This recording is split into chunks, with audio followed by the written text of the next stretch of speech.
The wonderful thing about facts is that they are self-evident. Everyone can see that they happened, so there's no reason to argue about them. Let's take the example of a street light. You and your spouse come upon a street light, and you're not paying attention when the light's green. Your spouse says, "Honey, the light's green." So you look up, you see that it's green, and you both keep moving forward. Again, nothing really to argue about. When you want to bring up something, many times you're very angry, or you feel like your spouse hurt you, and you may even feel that they did it on purpose.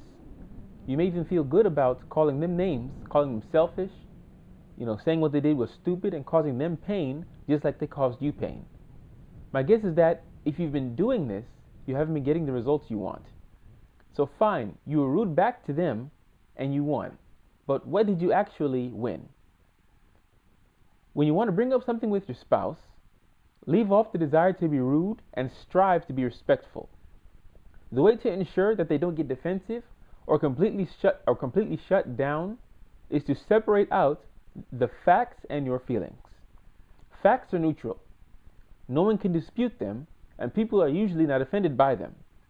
Judgments of character, however, can be disputed, and unless they are nice, will usually cause trouble. So there are 3 steps to bring up touchy issues with your spouse. State the facts, state how you feel about them, and invite your spouse to express how they feel about the same set of facts. Following this process is the safest way to get your point across. The minute you start to blame them, why are you so lazy? Why are you so selfish? The minute you start that, their blame detector will go off. And at that point, you may as well be saying blah, blah, blah, because now they're no longer listening to you. Everyone is okay with hearing facts. No one is okay with being judged. You blaming them is your opinion of what happened, and regardless of whether it's true or not, it's still your opinion. And needs to be kept to yourself at first. Or better yet, you should wait to form an opinion until you have more information, because you may not even have all the facts. So let's take an example. "Honey, the last time we were at the restaurant and I was ordering food, you kept making comments about how the drink I ordered wasn't going to taste good. Then when I ordered food, you kept suggesting other things after I had already made a decision. Then you continued to make fun of my order. That made me feel like you don't respect my opinion and choices, and I would appreciate it if you'd let me order what I want to order and not criticize everything I do." Let's take another one.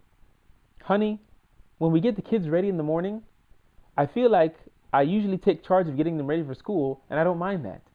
But lately, you've been lying in bed for 30 extra minutes, and I feel like it's very stressful for me to have to take care of the kids, get them ready all on my own in the morning.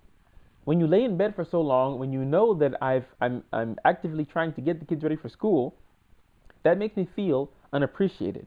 I was wondering if you wouldn't mind helping me out a bit more in the mornings." At this point, you can also ask your spouse about their situation and get more insight into why they were acting in the way that they were. Because maybe they've been more tired lately, maybe they thought everything was fine, and so on. So after all this, there's always someone who says, "All this won't work for my spouse. They never hear anything I say unless I yell at them or say something mean."